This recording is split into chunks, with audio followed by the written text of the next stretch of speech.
ચાલુ કરાવો કોઈ કાઢે બે ત્રણ ગ્રામની પ્રજા હેરાન થાય છે. વીજળીના તાર તમે હટાવી આ ભાઈ પીજીવીસીએલ વાળાને તમે જાણ કરી દો. એમ નહીં, તમે પીજીવીસીએલ વાળાને જાણ કરી દો. રસ્તો તાત્કાલિક ચાલુ કરાવો. હાલો. આજે પુલ છે, વર્ષોથી આ બેટી ધાબીનો પુલ હતો. એમાં વરસાદ ને ચોમાસાના હિસાબે જ્યારે પણ અહીંયા પૂર આવે પાણી, ત્યારે અસંખ્ય લોકો ઘણીવાર વર્ષે દાડે એક બે લોકો તો એમના મૃત્યુ થયા હોય, કારણ કે એ લોકો જવા માટે શોર્ટકટમાં. તો આ પુલ બનાવ્યો, આજે કરોડોના ખર્ચે આ પુલ બનાવ્યો અને 1 મહિના થયા તો પુલનું પૂરું કામ પૂર્ણતા થઈ ગયું છે. પણ શું કામ ચાલુ નથી કરતા એ કોન્ટ્રાક્ટરને ખબર હોય, અહીંના સ્થાનિક નેતાઓને ખબર હોય, ચીફ ઓફિસરને ખબર હોય. જે પણ જવાબદારી તંત્ર પ્રશાસન જે હોય એની જવાબદારી છે. તો વહેલીમાં વહેલી તક આ પુલ ચાલુ કરો. હું કેમ કહું છું, કામ ચલાવવું પૂરતું તમારે આ વીજળી લાઈન છે, પીજીવીસીએલની લાઈન, તો એમને તમારે કોન્ટ્રાક્ટરને કહેવું જોઈએ, અથવા અહીંયા અત્યારે કામ ચલાવવું પૂરતી મોરમ ટાઈટ નાખી દે તો 2 વ્હીલર વાહનો છે કે રાહદારીઓ હોય હાલી શકે. તમારે અત્યારે આ ચાલુ પુલ છે, પુલ બની ગયો છતાં તમારે પોલીસ કે હોમગાર્ડ મૂકવા પડે. શા કારણે? શું આ પુલ નબળો છે એટલા માટે મૂકો છો? કોઈ રાહદારીઓ કોઈ હાલે નહીં એના માટે?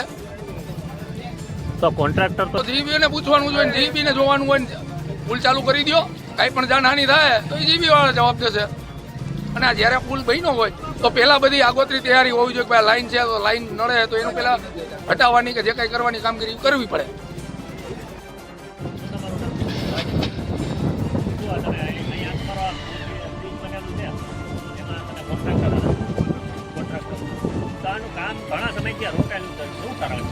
એનું કારણ એ છે સાહેબ, 1 મહિનાથી આપણું કામ રોકાઈ ગયેલું છે. એનું કારણ એ છે પીજીવીસીએલના થાંભલા. પીજીવીસીએલના જો થાંભલા હટાવી દઈએ ને તો અમારું કામ, આખા બ્રિજનું કામ અમે 7 મહિનામાં હેન્ડઓવર કરીને દઈ દીધું છે.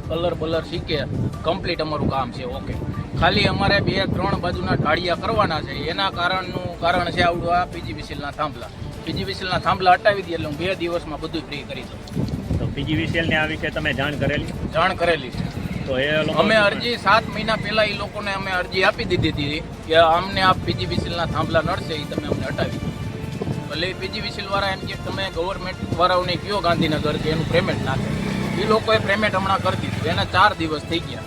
પીજીવીસીએલ વાળા થાંભલા લગાવીને વહી ગયા, તાર હટાવવા નથી આવ્યા. એના વાઘુભાઈ ભાણભાઈ દાદલ મોડપર ગામ, મોણપતિ. અહીંયા આ રસ્તો તો અત્યારે આ લોકોનો કોઈ વાંક નથી. પીજીવીસીએલમાં પૈસા ઓલા ખાતામાં ભરાઈ ગયા હતા સિટીમાં, એટલે નહોતું થયું. હું ત્યાં કાયમ જાઉં છું અને એને મેં કીધું તમારું મને ધ્યાનમાં આવ્યું ને એટલે મેં તરત ત્યાં કીધેલું છે કે ભાઈ તમે કરી લ્યો.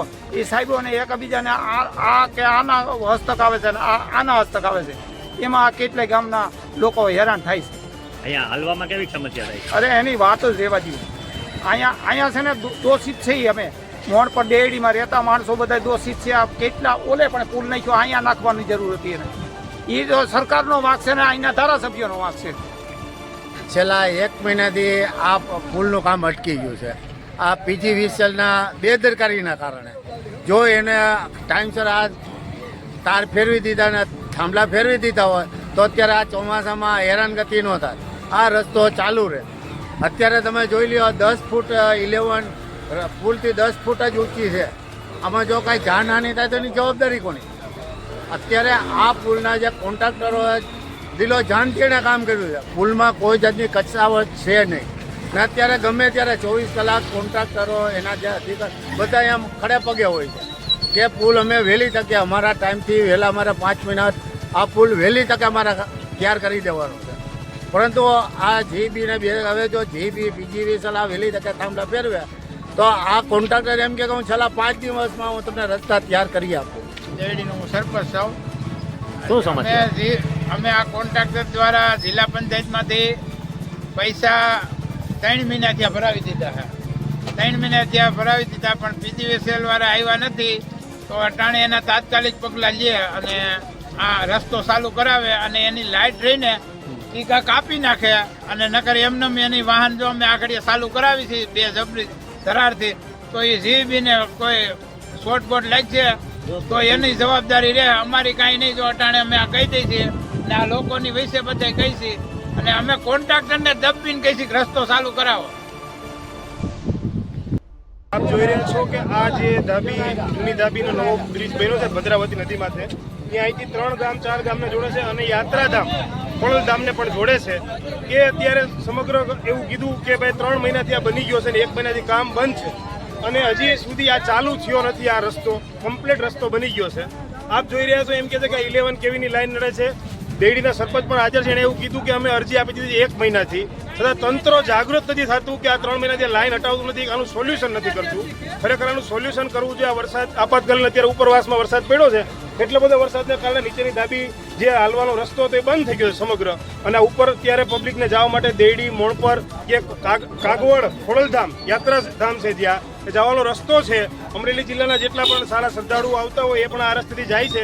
એના માટે આ રસ્તો અત્યારે બંધ થઈ ગયો. તંત્ર 1 મહિનાથી ઘોર નિંદ્રામાં સૂતું છે અને જાગવું જોઈએ. અને જીએબી પણ સાવ એટલે સાવ માટે ઘોર નિંદ્રામાં છે. અરજી આપ્યા છતાં પણ કોઈ ધ્યાન નથી આપતું. સત્તાધીશો પક્ષો પણ આવતા નથી, એન્જિનિયરો નથી આવતા. સરપંચનું કહેવાનું પણ એમ છે કે બધાને કોન્ટ્રાક્ટરોએ એમ કીધું મારું કામ પૂરું થઈ ગયું છે. તો ખરેખર આ પ્રજાને આવી રીતે હેરાન ન કરવી જોઈએ અને તંત્રએ જાગૃત થઈ અને આનું જલ્દી નિવારણ કરી અને 2 વ્હીલ 4 વ્હીલ ચાલે એવું તો કરી જ દેવું જોઈએ તાત્કાલિક ધોરણે. અને આ જે કાંઈ લાઈન હટાવવાની છે પણ તાત્કાલિક ધોરણે કરી દેવું જોઈએ. હજી તો ઉપરવાસમાં વરસાદ થયો છે, ત્યાં આવી હાલત છે. અતિથી ભારે વરસાદ જેતપુરમાં થાય તો શું ગંભીર હાલત થાય. 3 ગામનો કોન્ટેક્ટ તૂટી જાય, એના હટાણા હોય જેતપુર ને માલિપા.